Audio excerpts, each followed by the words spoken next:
Good is get you. It's your boy Ty back here with another video. And in this video today, guys, we're going to be talking about the legendary path cards coming to NBA 2K24 MyTEAM tomorrow, headlined by the Amethyst J.R. Smith, who might be, again, obviously Devin Booker's good, T-Mac good, Brandon Roy's good. J.R. Smith has potential, depending on a couple of things, to be up there with the rest of them at that shooting guard position as the best shooting guard in my team. We also see Jerry Lucas, and I don't know about him, Steve Francis, who could be absolutely elite, as well as Vernon Maxwell. Now, again, all of these cards go for Big Shaq. Now, if you're wondering, okay, Ty, but is Shaq released tomorrow? No, Shaq comes out, I do believe, on this Wednesday. So decently soon, okay? So those are just some things to see here. It also says that these are available tomorrow in the player market, pack market, and select players are available through the agendas. Now, what players are going to be available through the agendas?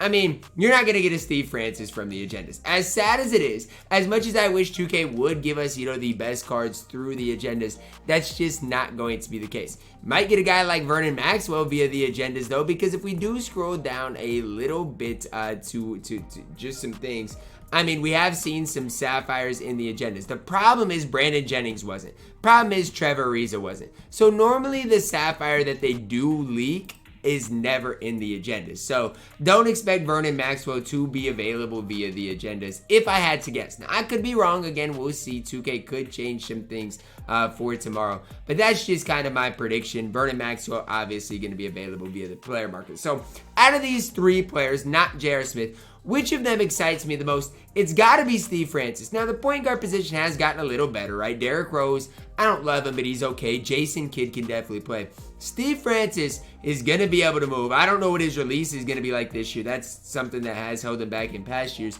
But, I mean, I think he is going to be a really solid point guard in my team. Jerry Lucas, I'm just not super high on Jerry Lucas. And if you're wondering why, well, here's the thing with Jerry Lucas. And, again, some people might like him.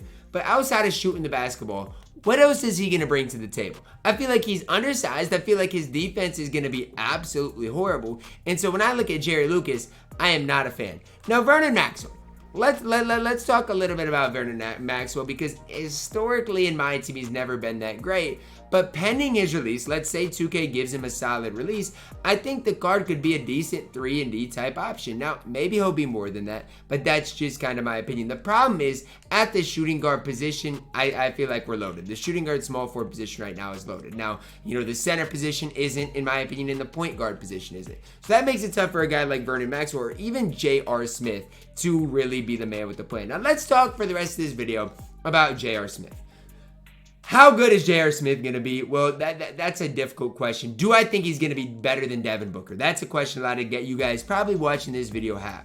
I don't believe he's going to be better than Devin Booker. Okay, I just have a hard time seeing that happen, just because I've been using Devin Booker more so in play now than anything else. And Devin Booker's release is chick. His fade is immaculate. I mean, there's so many good things about Devin Booker. And that's where the hard part comes is, even with T-Mac and Brandon Roy, most people are going to prefer Devin Booker. Okay, now is JR going to be better than T-Mac, Brandon Roy? I mean, it's a possibility. But again, those are the things we're just going to have to wait and see tomorrow. Are any of these cards like cards that I'm like, okay, you must get? No. I mean, again, maybe we'll get like a good sapphire or emerald that is in the agendas that, everybody needs to get. Like, let's say a sapphire Mike Miller level card. Then I'll get super hyped. And obviously, J.R. Smith's going to be good in his own right. But I don't think he's worth locking in the set. I mean, Shaq is going to be ridiculously expensive.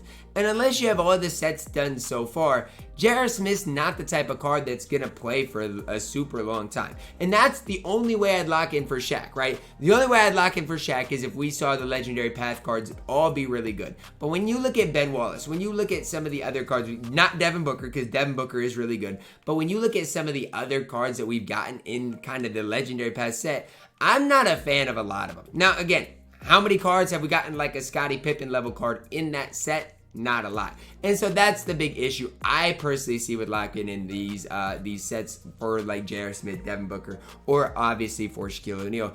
It's just because I think, the longevity of most of the cards just leaves some to be desired. Now, that's just, again, my opinion. If you guys have been locking them in and want to continue locking them in, J.R. Smith has the potential to be the second best point guard, second best shooting guard in the game for you. Now, again, I personally probably prefer T-Mac compared to everybody else at the shooting guard position, but a lot of that's just because of his height. And again, that's just kind of the matter of opinion. But when we look at the rubies, I think Steve Francis has to be the card that we look at and it is like, wow, because he's going to be able to dunk. He's basically going to be a Derrick Rose that hopefully can move a little better than D-Rose. Like that's kind of my hope with Steve Francis. Now, again, I've not shot with the Steve Francis base this year. I've not used his release. So do I know how well it's going to, or how good it's truly going to be? Not really.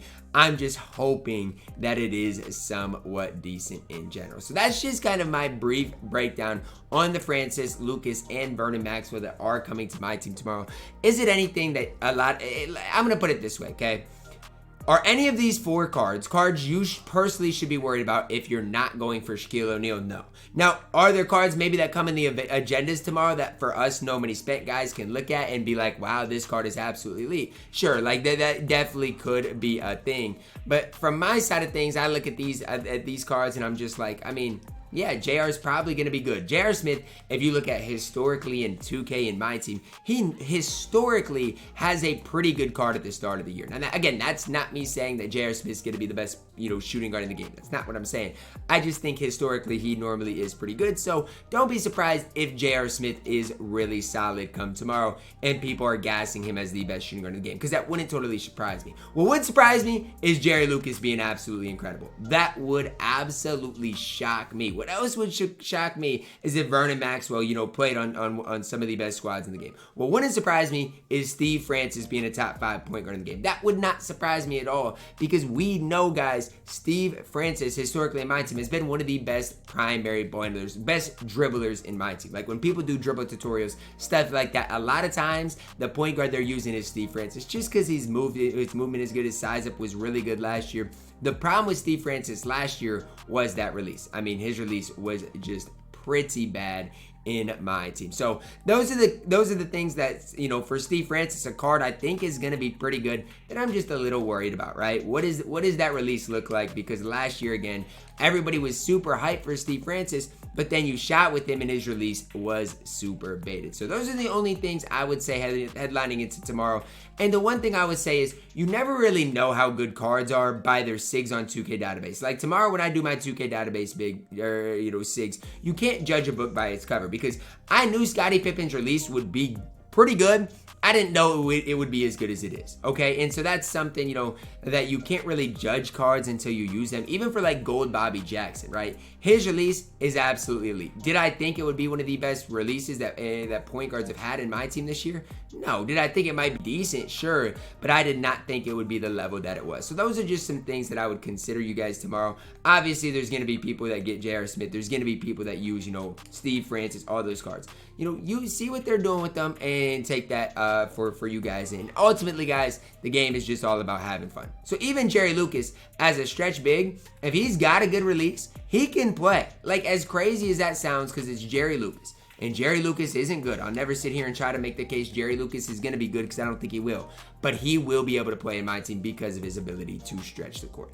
That's going to wrap it up for my video today, guys. Let me know your thoughts on these 4 cards down below in the comments. Which of these 4 are you guys excited about picking up for you and your specific squad? For me personally, I would say I'm, probably not going to pick up any of them, to be honest with you, but I feel like Francis is the most intriguing for me. Drop a like on the video, guys. Subscribe if you are new, and as always, man, I love you guys. Have a blessed day.